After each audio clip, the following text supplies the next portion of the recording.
আমি ক্লাছ 9 অনুশীলনী 2.2 গণিতখিনি চাম আমি। সো ইয়াতে কি কৈছে প্ৰথম গণিতটো 5x - 4x স্কয়াৰ প্লাস 3 বহুপদৰ মান নিৰ্ণয় কৰা যেতিয়া x = 0 x = -1 x = 2 হয়। ঠিক আছে। সো প্ৰথম আমি ধৰি লওঁ যে ধৰা হ'ল p of x বহুপদটো যেটো আমি ধৰি লম যে p of x বুলি ধৰি ললো 5x - 4x স্কয়াৰ প্লাস 3। এতিয়া নম্বৰ 1 কৈছে যে x = 0 হলে x = যদি 0 হয় তেতিয়া বহুপদৰ মান কি হ'ব। এতিয়া আমি কি কৰিম x ৰ ঠাইত 0 পুট কৰি দিম। তো x য'ত আছে তাতে তোমালোকে 0 পুট কৰি দিয়া। x স্কয়াৰ আছে তো 0 স্কয়াৰ প্লাস 3। এতিয়া 5 * 0 0 4 * 0 স্কয়াৰ means 0 4 * 0 is 0 plus 3 0 পৰা 0 মাইনাস কৰিলে আহি গ'ল 0 plus 3 কৰিলে আহি গ'ল 3। এইটো তোমালোকৰ answer. Next one, the x = -1 হলে তো এতিয়া কি কৰিম x ৰ ঠাইত কি বহাম -1 বহাম। -1 বহালে আহি গ'ল তোমাৰ 5 * -1 * 4 * -1 স্কয়াৰ প্লাস 3। তো 5 * -1 is -5 minus 4 * -1 square. -1 square is 1 4 * 1 is 4 plus 3 এইটো প্লাস কৰি দিলে -9 plus 3 plus minus minus 9 plus 3 6 ডাঙৰটো আগত minus sign, that means ইয়াৰ আগত minus sign আহিব। okay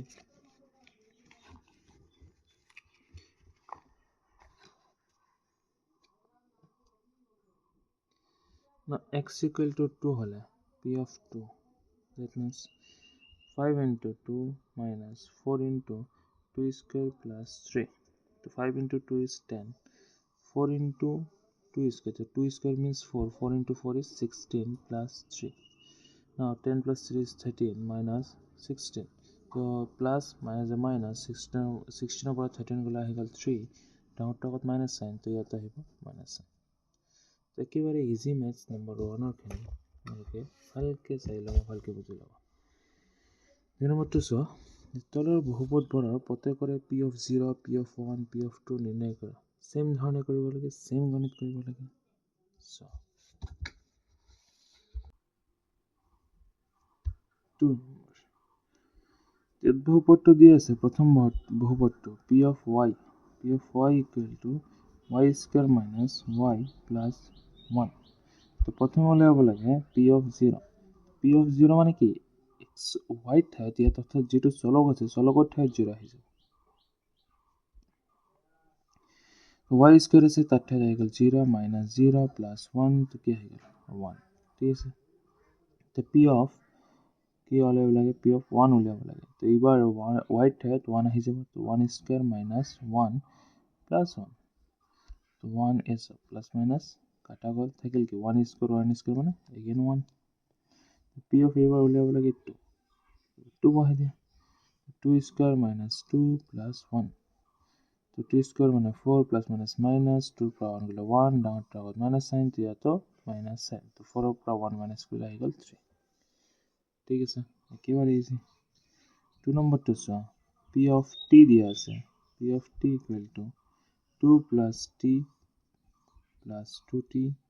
square minus t cube. The p of 0 equal to 2 plus t ঠাইত কি আহিব 0 t square ঠাইত আহিব 0 square minus t cube ঠাইত 0 তো গোটেইখিনি 0 হৈ যাব থাকিল কি only t 2। ঠিক আছে p of 1 তো 2 plus 1 plus 2 into 1 square minus 1 cube। ঠিক আছে তো অলপ সলভ কৰি দিও 2 plus 1 is 3 plus 1 square means 1 1 into 2 is 2 minus 1। ঠিক আছে 3 to 5 5 এর পৰা 1 minus কৰিলে 4 একদম ইজি। নেক্সট 2 ওলাব লাগে তে 2 square not 2 square 2 plus 2 plus 2 into 2 square minus 2 cube। তোমালোকে বহুপদটো চাই লও মই বহুপদটো অনুসৰি বহাই আছো। ইয়াতে চাও 2 আছে t ঠাইত 2 আহিল in plus 2 আছে 2 t square আছে তো তার ঠাইত আহিল 2 square minus t cube আছে তো তার ঠাইত আহিল 2 cube। ওকে সলভ কৰা 2 2 4 plus 2 স্কোয়ার করলে 4 4 to 8 minus 8 এটা কাটা গ'ল থাকিল 4 তো p of 2 হ'ব তোমাৰ 4 ঠিক আছে বুজি পাইছা নেক্সট টু চোৱা 3 number p of x equal to x cube প্রথমে 0 বহাব লাগে তো p of 0 equal to 0 cube 0 cube means 0 okay p of 1 বহাব লাগে that means 1 cube তো 1 cube মানে 1 and last p of 2 বহাব লাগে অর্থাৎ 2 cube equal to 8 বাস একেবাৰে সহজ গণিত এইবিলাক গণিত 1 মাৰ্কৰ ওপৰত নাহে বেছি 1 মাৰ্কৰ ওপৰত বেছি মাৰ্ক নিদিয়ে ভালকৈ অলপ চাই লওঁ শৰ্ট কুৱেশ্যনৰ কাৰণে ইম্পৰ্টেণ্ট হয় okay so নম্বৰটো কি কৈছে p of x equal to x minus 1 into x plus 1 so এইটো ফৰ্মুলাত আছে x minus 1 into x plus 1 x plus 1 যেটা আমি জানো x square minus y square to প্রথমে p of 0 0 minus 1 into 0 plus 1 so 0 minus 1 মানে means according to formula যদি বহাই তো 0 square minus 1 square বহাব লাগে 0 square means 0 minus 1 square minus then 1 square কি আহি যাব minus 1 আহি যাব এটা সব minus 2 লগত নাই তো formula minus formula অনুসাৰে minus আহিছে 1 to বেলেগ ধৰণে আছে তো 1 to square হৈছে minus 2 নহয় that's why minus 1 আছে এনেকৈ যদি তুমি minus কৰিছো ইয়াত কি হয় minus 1 ইয়াত plus 1 minus 1 into plus 1 is minus 1 ঠিক আছে এতিয়া p of 1 বহাইছো 1 minus 1 into 1 plus 1 যি ধৰণে কৰে এইটো 0 আহিব 1 পৰা 1 minus কৰিলে 0 0 into anything is always 0 তো ফৰ্মুলা যদি অনুসৰি বহাও যে a square minus b square তো 1 square minus again 1 square আহিব 1 square means 1 1 square means 1 1 minus 1 is 0 যি ধৰণে কৰা 0 আহিব 2 বহালে সো কি হয় 2 minus 1 into 2 plus 1 তো same formula according to formula আমি বহাই দিও যে a square minus b square তো 2 to 4 minus 1 কৰি দিলে 3 আহি যাব ঠিক আছে একদম ইজি গণিত জাস্ট মানখিনি বহাব লাগে আৰু অলপ ক্যালকুলেশন কৰিব লাগে নেক্সট 3 নম্বৰ কোৱেশ্চন সো কি কৈছে যে কাখত উল্লেখিত মানবৰ বহুপদৰ শূন্য হয় নে নহয় সত্যাপন কৰিছ তো ইয়াতে কৈছে যে px এটা বহুপদ আছে আৰু ইয়াৰ কাখতে x ৰ এটা মান দি আছে তো x ৰ এই মানটো বহুপদটো এটা শূন্য হ'বনে নাই আমাক পৰীক্ষা কৰিব লাগে বা সত্যাপন কৰিব লাগে তো সোৱা ইয়াৰ কাৰণে আমি কি কৰিম 3 নম্বৰ দিয়া আছে প্ৰথমে লিখি লও যে p of x equal to 3x plus 1 আৰু x equal to minus 1 by 3 so এই x equal to minus 1 by 3 এই px বহুপদটোৰ এটা শূন্য হ'ব যদিহে এই মানটো ইয়াত বহাই দিয়াৰ পিছত ইয়াৰ যিটো মান আছে এইটো শূন্য আহে যদি শূন্য আহে বহুপদ হ'ব শূন্য নাহে শূন্য হ'ব যদি শূন্য নাহে শূন্য নহ'ব It বহাই দিছো directly 3 into x হৈ গ'ল minus 1 by 3 plus 1 3 3 cancel হৈ গ'ল থাকিলে minus 1 plus 1 so কি আহিছে শূন্য আহিছে ইয়াৰ মানটো আমি ভ্যালুটো কি পাইছো শূন্য পাইছো অৰ্থাৎ x equal to minus 1 by 3 এই px ৰ এটা শূন্য হ'ব তো এনেকৈ লিখিম যেতেকে x equal to minus 1 by 3 px ৰ এটা শূন্য হ'ব এইছে একেবাৰে সহজ গণিত দুই নম্বৰটো যদি চাওঁ p of x equal to 5x minus pi x equal to 4 by 5 দিয়া আছে now x এর ঠাইত বহাই দিম 4 by 5 তো 5 into 4 by 5 minus pi এইটো মাইনাস কৰা থাকিল কি 4 minus pi এতিয়া চোৱা pi যিকোনো মান কিয় 4 ৰ পৰা বিয়োগ কৰিলে 4 ৰ ইকুৱেল নহয় তো 4 ৰ ইকুৱেল নহয় মানে 4 ৰ পৰা মাইনাস কৰিলে সদায় কিবা এটা মান পাবা তো এইটো does not equal to 0 এটা শূন্যৰ সমান নহলে কি হ'ব শূন্য নহব এতেকে x equal to 4 by 5 px ৰ এটা শূন্য নহয়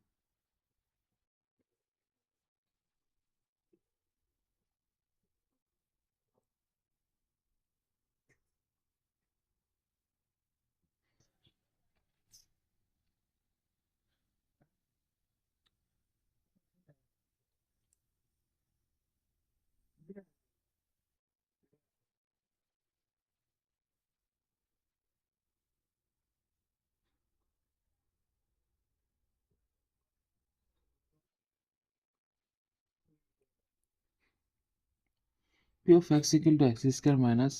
1 তো x equal to 1 আৰু minus 1 হলে কি হ'ব ঠিক আছে চাওঁ p of 1 equal to 1 square minus তো ইয়াত মাইনাস হলে কি হৈ যাব 0 হৈ যাব আৰু minus 1 যদি বহাইছো দুটা মান দিছে তো দুবাৰ বহাম এবাৰ minus 1 বহাইছো minus 1 square minus 1 তো ইয়াত 1 minus 1 is equal to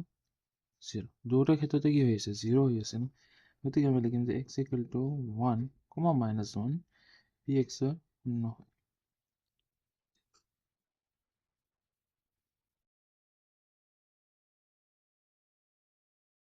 ঠিক আছে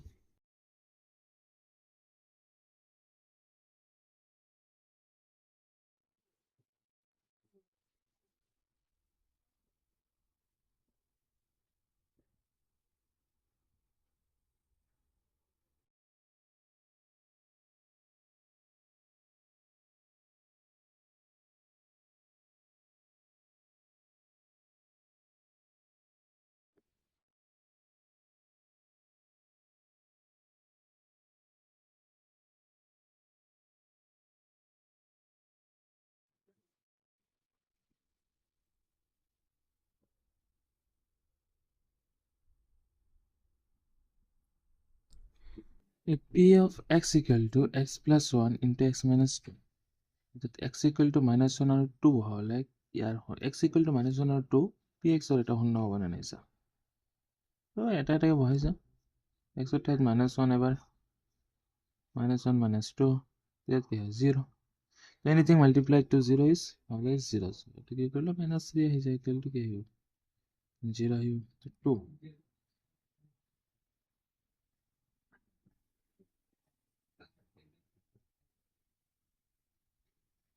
3 into 0 0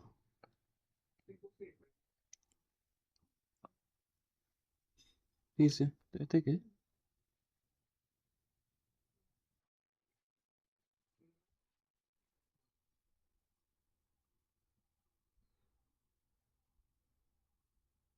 px ৰ শূন্য ঠিক আছে দুটা ক্ষেত্ৰতে 0 হৈছে নেকি দুটা মানে 0 হ'ব যদি এটা 0 হলে আৰু আনটো নহলে তো আমি লিখিলো যে x equal to minus 1 শূন্য হ'ব আৰু x equal to px ৰ শূন্য নহ'ব বাস as simple as that next 5 নম্বৰটো নিজে কৰিবা 6 5 নম্বৰটো চোৱা কি কৈছে মই বুজাই দি আছো বাস x equal to 0 0 বহালে এইটো 0 আহিব অটোমেটিকলি সো এনিথিং 0 যদি স্কয়ার কৰা যিমান বাৰে 0 পাব কিন্তু কৰি ল'ব নিজে 6 নম্বৰটো কৈছে চোন p of x equal to lx plus m আৰু x equal to minus m by l এতিয়া বহাই দিয়ে x ৰ জাগাত minus m by l যিটো আছে এইটো বহাই দিব লাগে আৰু একো চিন্তা কৰিব নালাগে যে কি আছে কি নাই তো এটা সব ক্যান্সেল গল থাকিলে ইয়াত minus m plus m কাটি দিলে কি আহি গল 0 আহি গল 0 আহি গল না এটাকে x equal to minus m by l comma px ৰ শূন্য হ'ব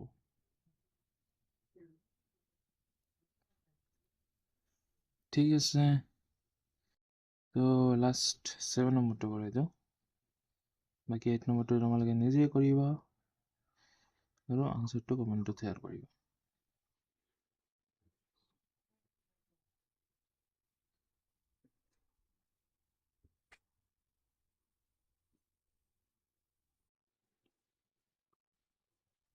minus 1 by root 3 পাব লাগে এতিয়া তো 3 into minus 1 by root 3 তো এই স্কয়ার আছে তো square equal minus 1 3 into minus 1 by root 3 whole square তো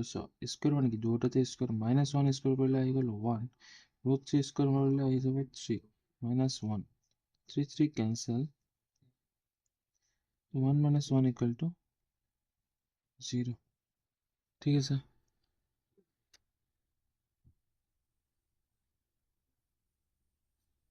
ওকে তাহলে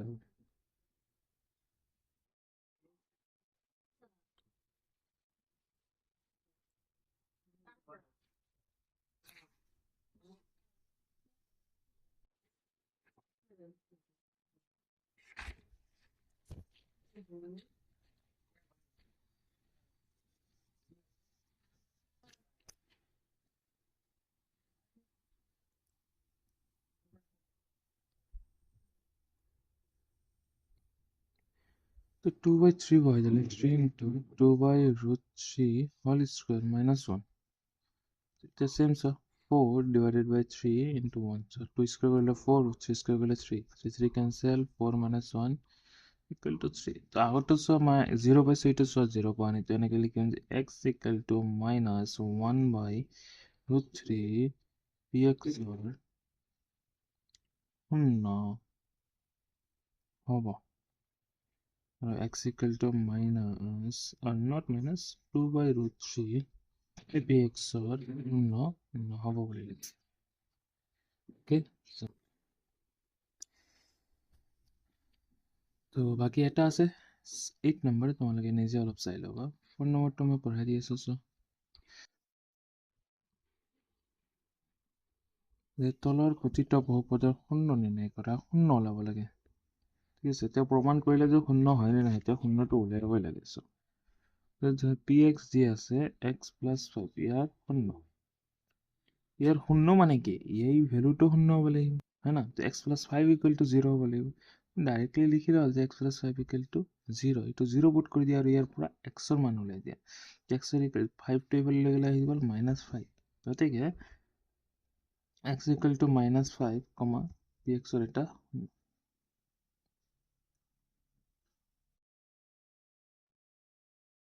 ঠিক আছে এতিয়া 2 নম্বৰটো সেম মই 3 নম্বৰটো কৰাই দি আছো যে px = 2x + 5 সেম কথা এইটো শূন্য মানে কি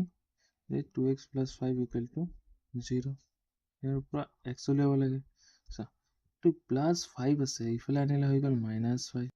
এতিয়া এই 2 টো ইয়াৰ লগত পূৰণ হৈ আছে তো ইফালে আনিলে হৰণ তো x = কি -5 px ৰ এটা শূন্য মই ইয়াতে লিখিলো তোমৰা ভালকে লিখি লব px ৰ এটা শূন্য 1 মাৰ্কৰ ম্যাথছ এইবিলাক শৰ্ট কুৱেশ্চন বা এমসিকিউত আহিব পাৰে তো বস এইখিনি চাই লবা আৰু দুটা মই কৰাই আছো 6 আৰু 7 টো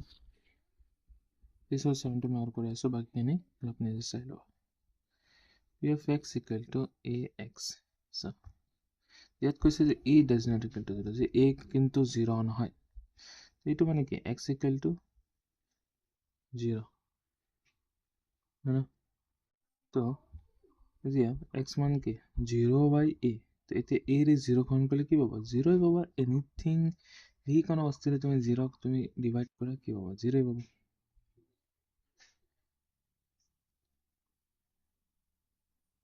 yes x = কি হৈ গ'ল 0 এটাকে px x = 0, px ৰ এটা 0